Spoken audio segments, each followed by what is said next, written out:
अप्रैल की शुरुआत थी।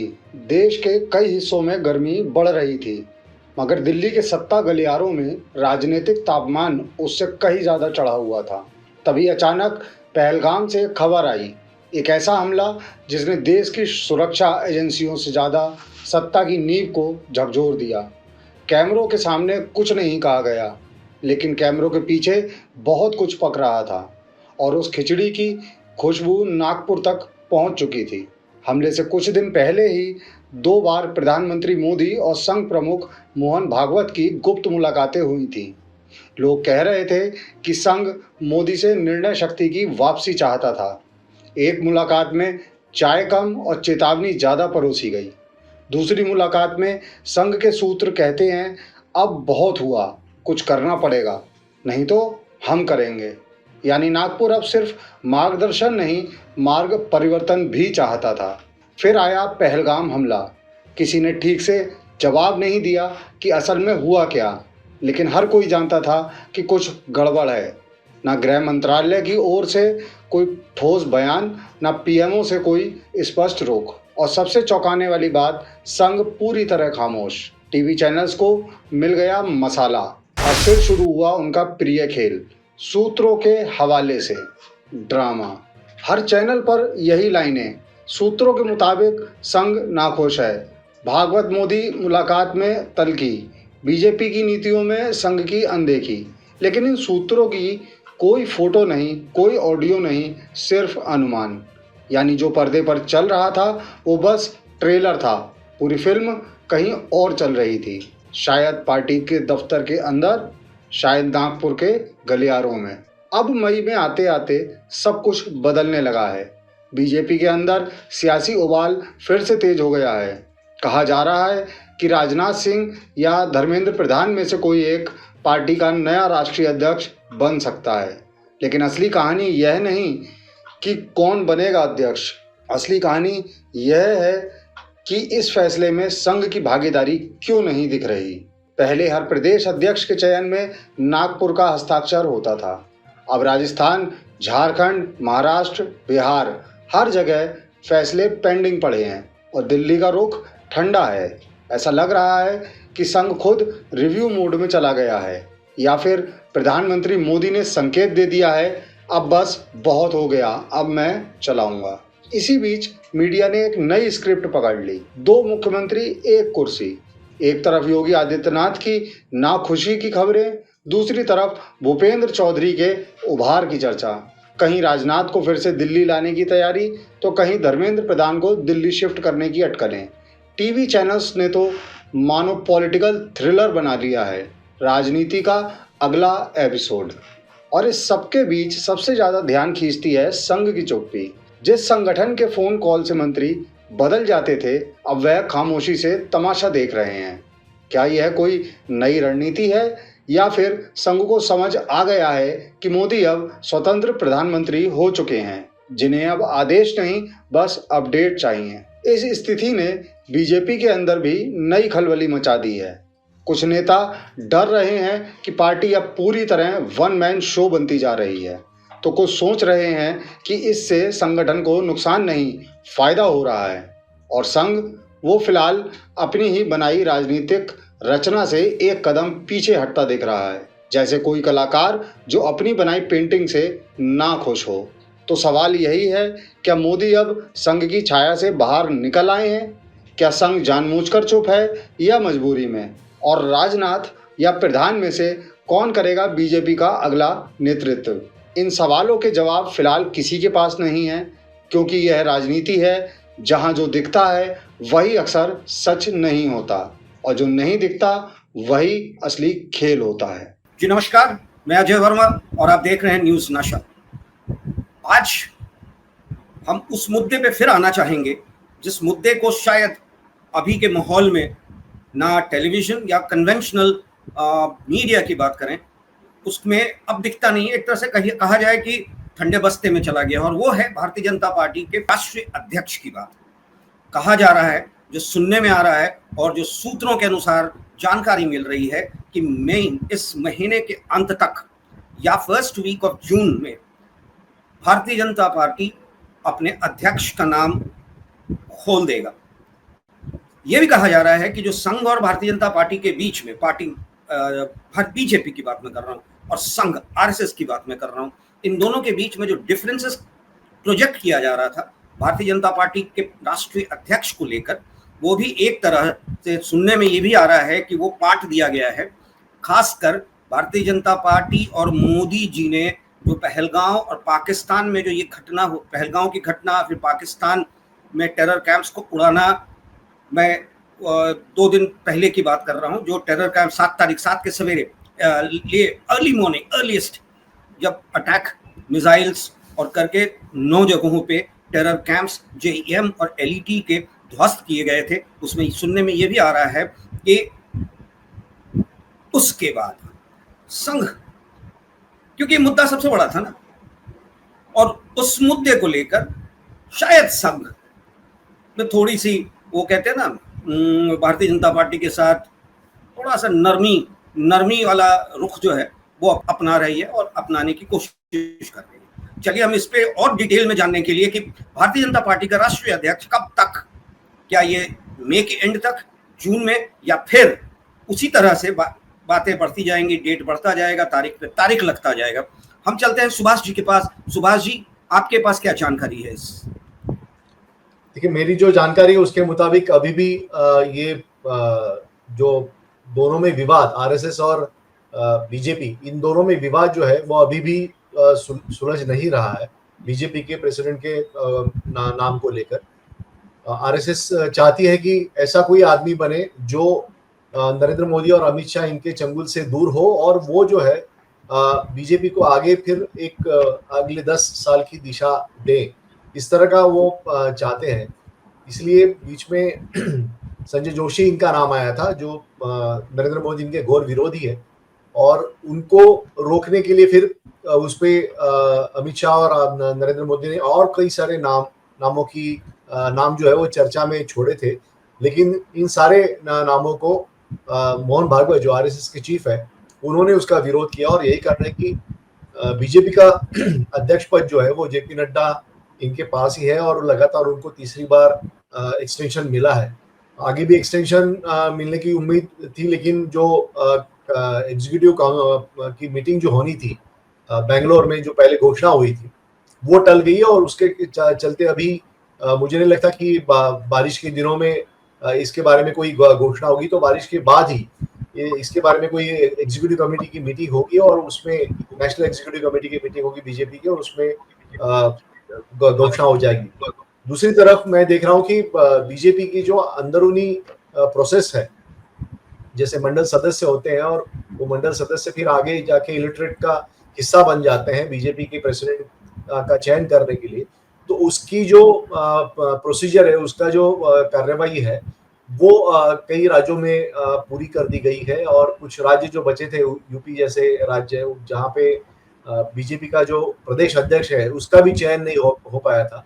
तो ऐसे 7 राज्य है, इनके बारे में भी फैसला इसी नेशनल एग्जीक्यूटिव के पहले होगा, ऐसी मेरी जानकारी है। अजय जी,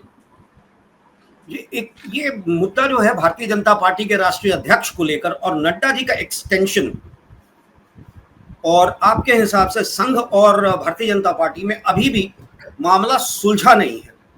और मोदी जी कैंप, माने मोदी शाह कैंप की बात करें तो वो संजय विनायक जोशी को कभी भी किसी हाल में बर्दाश्त नहीं करेंगे। जबकि संघ चाहती है, आपने जो बताया वो बहुत सही है, कि संघ चाहती है कि कुछ इस बार राष्ट्रीय अध्यक्ष ऐसा हो जो 10 सालों के लिए भारतीय जनता पार्टी को एक नया डायरेक्शन दे पाए। तो कौन नाम, किसका नाम, क्योंकि ये कृष्णा रेड्डी कौन है, जो तेलंगाना के राज्य कमेटी के अध्यक्ष, केंद्र में मंत्री, वो कितने नजदीकी माने जाते हैं संघ के? मोदी जी के नजदीकी तो हैं, ये तो साफ जाहिर होता है। क्या कृष्णा रेड्डी के नाम पे संघ तैयार हो सकती है? जी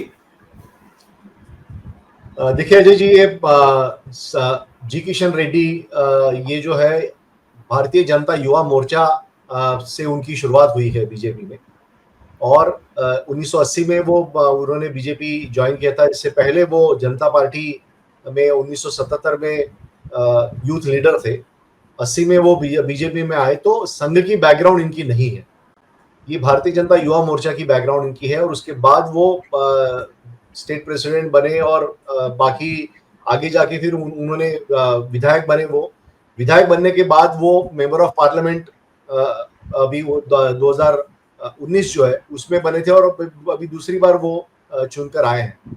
तो ये जो उनका जो ग्राफ है, 64 ईयर के हैं वो उम्र में, और ऐसे में युवा जिसको हम कहे जा सकते हैं राजनीति में वैसे हैं, लेकिन जो सिर्फ उनको लोकसभा का टर्म उनको मिला है और ज्यादा उनको अनुभव भी नहीं है। तो ऐसे में ऐसे जो जिसको ज्यादा अनुभव नहीं है, ऐसे आदमी को क्या बीजेपी की बागडोर सौंपी जाएगी, ये मुझे अचरज लगता है। दूसरा, तेलंगाना से जो नेता आ रहा है, अगर आरएसएस का फोकस साउथ सदर्न स्टेट्स हैं तो फिर अलग बात है, लेकिन हमेशा ये होता है कि जो नॉर्दर्न स्टेट्स है, जो जहां से ज्यादा मेंबर ऑफ पार्लियामेंट चुन के आते हैं, यहाँ पर भाषण करने में जो साउथ के नेता है, थोड़ी सी हिंदी कमजोर होती है उनकी और इफेक्टिव वो बोल नहीं पाते। और यही कारण है कि आपने देखा होगा कि बहुत ही कम, यानी नितिन गडकरी को छोड़ा जाए तो अमूमन सारे जो बीजेपी के प्रेसिडेंट रहे हैं वो नॉर्थ से ही आए हुए हैं। तो यही कारण है कि बीजेपी प्रेसिडेंट का जो चुनाव है वो आरएसएस ऐसे शख्स के रूप में देख रहा है कि जो पूरे यानी पूरे देश में अच्छी तरह, एक तो वक्ता होना चाहिए, भाषण अच्छा उसका होना चाहिए, और बीजेपी में ये सबसे बड़ी खासियत होती है कि कुछ ना हो, भाषण आपको अच्छा होना चाहिए आपका। फिर एक बार भाषण आपके अच्छे हो जाएंगे तो फिर आगे आप बाकी चीजें कर सकते हैं। तो इस तरह का जो माहौल है, ऐसे में जी किशन रेड्डी फिट बैठते नहीं, ऐसा मेरा मानना है। लेकिन होता ये है कि राजनीति में सब कुछ कुछ भी हो सकता है, ऐसे में किसी की लॉटरी भी लग सकती है। लेकिन ये जो चीजें हैं, आरएसएस के जो मेरी बात इससे पहले भी हुई थी, तो वो पूरी तरह से क्लियर थे कि संघ का बैकग्राउंड होना चाहिए जो बीजेपी का अध्यक्ष है वो, और उसको नरेंद्र मोदी और अमित शाह इनके कैंप का वो नहीं होना चाहिए। ये दो क्राइटेरिया पे संघ जो है वो विचार कर रहा है। अजय जी, एक खबर और आई है अभी, और इससे ना भी जोड़ा है उसको, पर एक इंपॉर्टेंट पॉलिटिकल खबर है। राहुल गांधी के खिलाफ एक नोटिस जारी किया है संभल के कोर्ट में। राहुल जी का जो एक स्टेटमेंट आया था कि मेरे 3 दुश्मन संघ, बीजेपी और इंडियन स्टेट, इस पे भारतीय जनता पार्टी की एक लेडी नेता, शक्ति दल की अध्यक्ष, उन्होंने कोर्ट में दायर किया कि राहुल गांधी के इस बयान से हिंदू हिंदू के सेंटिमेंट्स को हर्ट किया है, और कोर्ट ने एक नोटिस जारी की है राहुल गांधी जी के खिलाफ। इसकी जानकारी है, क्या था मामला? देखिए, एक कांग्रेस का नया जो हेडक्वार्टर है दिल्ली में, जनवरी 15 को यहाँ पे एक छोटी सी मीटिंग हुई थी, और इस मीटिंग में राहुल गांधी ने बयान जो दिया था कि उनकी जो लड़ाई है वो आरएसएस के साथ है, और आरएसएस ने सारे इंस्टीट्यूशंस पर, जो देश के इंस्टीट्यूशंस है, उसको कैप्चर किया है, और इसके लिए वो ये सारे इंस्टीट्यूशंस को छुड़ाने में उनकी लड़ाई होगी, आरएसएस के खिलाफ लड़ाई होगी। और इसको इसके बारे में संभल में यानी जो भाषण हुआ था दिल्ली में, और उसमें संभल में उसके बारे में यानी कोर्ट में क्या केस दायर होता है, कोर्ट भी एंटरटेन करता है, जुरिडिक्शन का कोई मामला ही नहीं इसमें। और इसमें अभी होता यह है कि जो अमूमन छोटे कोर्ट होते हैं उसके जो मैजिस्ट्रेट होते हैं वो इस तरह के घटनाओं को तुरंत लपक लेते हैं, क्योंकि उनको एक कोर्ट को एक इम्पोर्टेंस मिल जाता है उनको, और इसके लिए कम से कम नोटिस तो निकाल सकते हैं, तो नोटिस तो निकालेंगे, फिर बाकी देखा जाएगा। ऐसा एक सिचुएशन होता है। हमारे यहाँ पे महाराष्ट्र में भी ऐसे एक मिस्टर होलंबे पाटिल नाम के मेट्रोपॉलिटन मैजिस्ट्रेट थे, बाद में वो जज भी बन गए थे, तो उनको ये आदत थी कि कम से कम नोटिस तो निकालो, बाद में देखा जाए। तो ये जो चीजें हैं तो ऐसे ही देखा जाता है। लेकिन मुझे अचरज अजय जी ये लग रहा है कि कांग्रेस की तरफ से इतने यानी कांग्रेस के खिलाफ, राहुल गांधी के खिलाफ इतनी बयानबाजी होती है, नेहरू जी के खिलाफ इतनी बयानबाजी होती है, राजीव गांधी, इंदिरा गांधी के खिलाफ इतनी बयानबाजी होती है, कांग्रेस की किसी ने लीडर को लगता नहीं है, कार्यकर्ता को लगता नहीं कि कोर्ट में केस दायर करे। वहां पे बीजेपी के नेताओं को खींच के लेके आए। ये समझ में नहीं आ रहा है मुझे। और मैंने यहाँ पे जो बात की मैंने कांग्रेस के वरिष्ठ नेताओं से, तो उनको इसमें कोई इंटरेस्ट है नहीं। लेकिन बीजेपी के कार्यकर्ता हम देख रहे हैं कि सावरकर के खिलाफ अगर उन्होंने कुछ बोला, नरेंद्र मोदी और आरएसएस के खिलाफ कुछ बोला, तो तुरंत नोटिस कोर्ट में जाते हैं, नोटिस निकाल दिए जाते हैं। और राहुल गांधी जो है, हमारे यहाँ पे भिवंडी में आए थे राहुल गांधी, एक नोटिस आरएसएस के बारे में उनको मिली थी, तो भिवंडी में आए थे। ये सारी चीजें जो है वो देखते हुए कोर्ट भी क्यों ऐसा संज्ञान लेती है, और लेती है तो फिर वो तुरंत इस पे फैसला क्यों नहीं करती, भी बड़ी बात है। मैंने पेंडिंग केसेस, पेंडेंसी का कारण भी यही मोरलेस होता है कि इस तरह के छोटी छोटी चीजों को इतने ध्यान के साथ कोर्ट भी एक्सेप्ट कर लेता है। और दूसरी तरफ आप जो कह रहे हैं वो भी सही है कि राहुल जी के खिलाफ इतनी बातें करते हैं भारतीय जनता पार्टी के नेता लोग, पर कोई भी कांग्रेसी उस पे उस तरीके से उसको नोटिस नहीं लेता या रिएक्ट नहीं करता।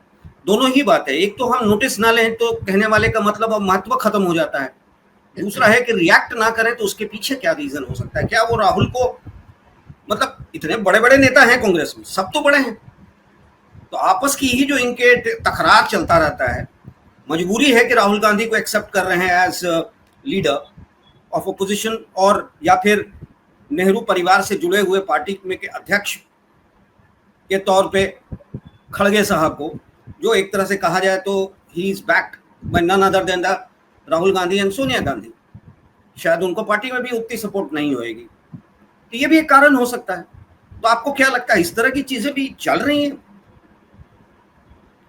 देखिए, इसमें ये जो अपर जुडिशरी है, जो हाई कोर्ट है, सुप्रीम कोर्ट है, इसको थोड़ा सा ध्यान देना पड़ेगा। क्योंकि कल जाके अगर हर कोई आदमी अगर अपने नेता के खिलाफ अगर किसी ने स्टेटमेंट किया तो कोर्ट में चला जाए, हर कोई आदमी अपने संगठन के खिलाफ अगर किसी ने टिप्पणी की खिलाफ में, तो उसके लिए कोर्ट में चला जाए, तो क्या कोर्ट एंटरटेन करेगी? ये इसका कोई तो एक मर्यादा उसकी होनी चाहिए। और कोर्ट का कितना यानी वक्त जाया करे, क्योंकि कोर्ट के पास बाकी भी चीजें होती है, और जिसमें कई सारे ऐसे इंपॉर्टेंट केसेस होते हैं, सालों साल लोग जो है वो राह देखते हैं न्याय की, लेकिन उनको न्याय मिलता नहीं है, तो पीढ़ियां इसमें चली जाती है। तो ऐसे में पेंडेंसी को देखते हुए जो अपर जुडिशरी है उसमें कुछ इसमें नोटिस करना चाहिए, और उसमें कुछ गाइडलाइंस उन्होंने इशू कर देनी चाहिए, ऐसा मुझे लगता है। नहीं, सही आपने कहा कि इस तरह की चीजों को इतना एंटरटेन भी नहीं करना चाहिए।